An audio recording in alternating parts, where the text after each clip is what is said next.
Hi అండి, ఎలా ఉన్నారు మీరు అందరూ? నేనైతే చాలా బాగున్నాను ఫ్రెండ్స్. మరొక వీడియోతో మీ ముందుకు వచ్చేసానండి. కాకరకాయ కర్రీ మా విలేజ్ స్టైల్లో ఎలా చేయాలో మీ అందరికీ చూపించేస్తానండి. ఇంకొండి కాకరకాయ ముక్కలు అయితే ఈ విధంగా కట్ చేసుకున్నానండి, చిన్న చిన్న ముక్కల కింద.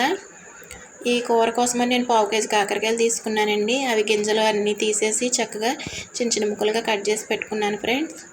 చూసారండి, ఈ విధంగా చిన్న చిన్న ముక్కలు అవి కూరకు బాగుంటాయండి. ఇవన్నీ 1/2 కేజీ కాకరకాయలు 3 ఇచ్చారండి.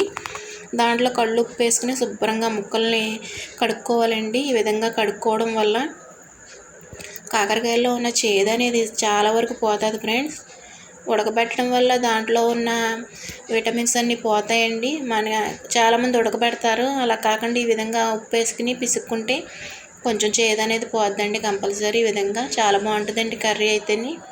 ఇదిగోండి, ఈ విధంగా మీకు చూపిస్తున్నానండి. ఈ విధంగా కడుక్కోవాలి. తర్వాత వాటర్ అంతా పడేసుకుని కాకరకాయ ముక్కలు పక్కన పెట్టుకోవాలండి. తర్వాత ఈలోగా పొయ్యి మీద బాండి పెట్టుకోవాలండి. 1/2 కేజీ కాకరకాయలు కాబట్టి నేను 2 స్పూన్ల ఆయిల్ అయితే వేసుకుంటున్నానండి. 2 టేబుల్ స్పూన్ ఆయిల్ వేసుకుంటున్నానండి. నాకు 1/2 కేజీ కాకరకాయలు కాబట్టి ఈ ఆయిల్ అయితే సరిపోద్దండి పర్ఫెక్ట్గా. తర్వాత ఉల్లిపాయలు పచ్చిమిరకాయలు వేసుకోవాలండి. అవి కూడా చిన్న చిన్న ముక్కలు కట్ చేసి పెట్టుకున్నానండి. పచ్చిమిరకాయలు అయితే సీరుకులు కాకుండా చిన్న చిన్న ముక్కలకి కట్ చేసుకున్నాను ఫ్రెండ్స్. చూసారా, చాలా బాగుంటుందండి ఈ కూర. మీరు కూడా ట్రై చేయండి. మా విలేజ్ స్టైల్ కుకింగ్ అండి ఇది. ఈ విధంగా ఉల్లిపాయలు వేగుతున్నప్పుడు కలుపుకోవాలండి, అడుగు పట్టకుండాను.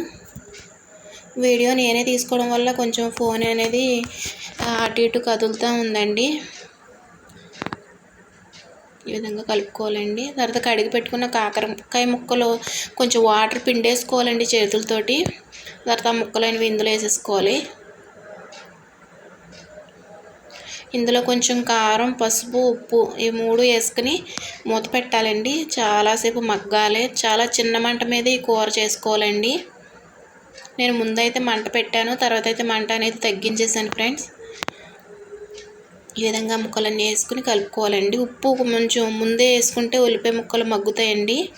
ఈ విధంగా మగ్గిపోయింది చూసారా ఫ్రెండ్స్. నేను ఉప్పు కారం అన్నీ వేసాను. తర్వాత బెల్లం అండి, దీంట్లో మెయిన్ ఇంగ్రీడియంట్స్ వచ్చేసి బెల్లం అండి. ఇలా బెల్లం తీసుకుని లాస్ట్లో వేసుకోవాలి ఫ్రెండ్స్.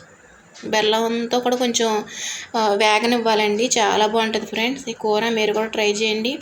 ఇదే నా ఈరోజు వీడియో అండి. నచ్చితే లైక్ చేయండి, కామెంట్ చేయండి, సబ్స్క్రైబ్ చేసుకోండి. ఇప్పటి వరకు సబ్స్క్రైబ్ చేసుకున్న ప్రతి ఒక్కరికి వెరీ వెరీ థ్యాంక్స్ అండి. నన్ను సపోర్ట్ చేయండి. ఈ విధంగా కలుపుకొని మూత పెట్టుకోవాలండి. నేను ఇప్పుడు మీకు ఆ కూర ఎలా ఉంటుందో కూడా చెప్తానండి. రైస్లో కలుపుకొని చూపిస్తాను మీకు. చూసారా ఫ్రెండ్స్, ఈ విధంగా కలుపుకొని కూడా మీకు చూపిస్తున్నానండి.